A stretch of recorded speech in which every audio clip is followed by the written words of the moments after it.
Captiva rusumli avtomashina davlat raqam belgilarisiz harakatlanib kelayotganda berilgan to'xtash ishoratiga bo'ysunmasdan harakatlanishda davom etdi. Kuzatuv orqali mashinaning to'xtagan manzili aniqlanib, haydovchidan tegishli hujjatlar so'raldi. Ammo o'z avtoyo'l kompaniyasiga qarashli Qoratov burg'ulash portlatish boshqarmasida ta'minot bo'yicha boshliq muovini vazifasida ishlovchi Shuhrat Matsafayev inspektorning qonuniy talabiga binoan hech qanday hujjat taqdim etmadi. Ustiga ustak, uning Captivaga tegishli 01Y697PA raqam belgisini o'z boshimchalik bilan yechib qo'yganligi ma'lum bo'ldi. Mashina siznikimi? Ha. Hujjatlaringiz yo'qmi? Yo'q. Necha hujjatsiz mashina boshqardingiz? Shuncha odamni bezovta qilib. Keling, bozorga oldim mashinani. Ha, keling. Biroq keling. Kecha uyda aroq ichib yotdik. Tamam. Biroq keling bir minut. Yo'lga chiqmadik. Tamam. Bugun keldi. Tamam. Qaraminini qila olmadik. Aha. Odamlar ham Kelisha olmadik. Ha. Sekin uyga ketayotgandim. Qayerdan siz? Beringizdanmi? Beringizdan? Ha. Yo'l harakat qoidalarida yozilgan davlat belgi faqat belgilangan, ko'zda tutilgan, nazarda tutilgan joylarga qisilishi kerak. Ya qonunni mensiz dursa, ya meni so'zimni eshitasiz, qonunni dursa o'xshaydi. Hey? Shuncha yerga kelib tursiz, postat qonuniy talabini bajarmadingiz inspektorim, to'g'rimi?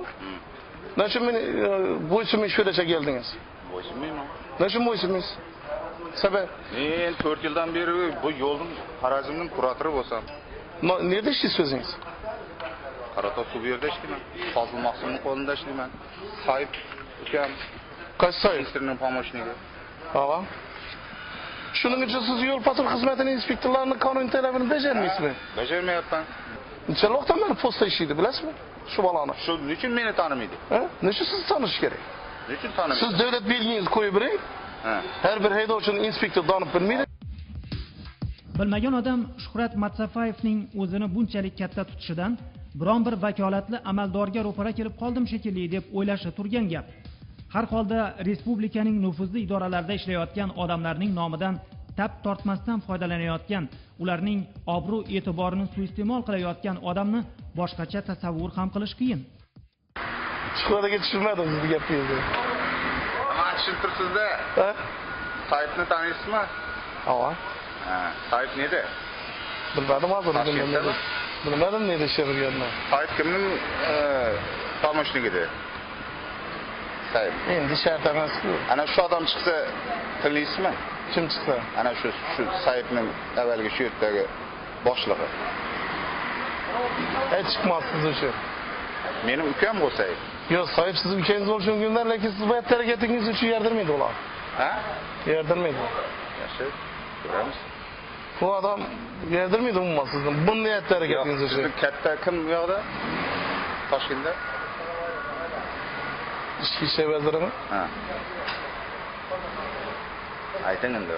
General-leytenant Matlibov, ichki ishlar vaziri. Matlibov? Ha. Bo'ldi. Yo'q, siz Sayibni tanib turibsizmi? Fozil Maqsumning bolasini. Anna Safarovni. Yo'q, Sayibchani taniyman. Ha, shuning boshlig'i kim edi? Vaqtindami? Ha. Shavkat aka. Keling, yaxshi, yana bir marta aytaman. Ayting. Toshkentdagi ministrning so'zi sizga chiqsa, nima qilasiz? Biza qonunda ish turing. Ichki ishlar vaziri chiqadigan bo'lsa, to'g'ri bizlarga chiqmaydi-ku, boshqarma boshlig'iga chiqadilar. Shu cheres kesada. Endi yana bir desalar, bizning rahbariyatning topshirig'ini bajaramiz. Rost shu daraja bo'lsangiz endi men bilmadim lekin uzr. Shu darajami? Shu darajamisiz? Men bilmadim lekin uzr lekin shu daraja bo'ladigan bo'lsangiz. Agar shu daraja bo'lmasam, mana shu mashinam harom bo'lib, shu yerda joyida portlab ketsin.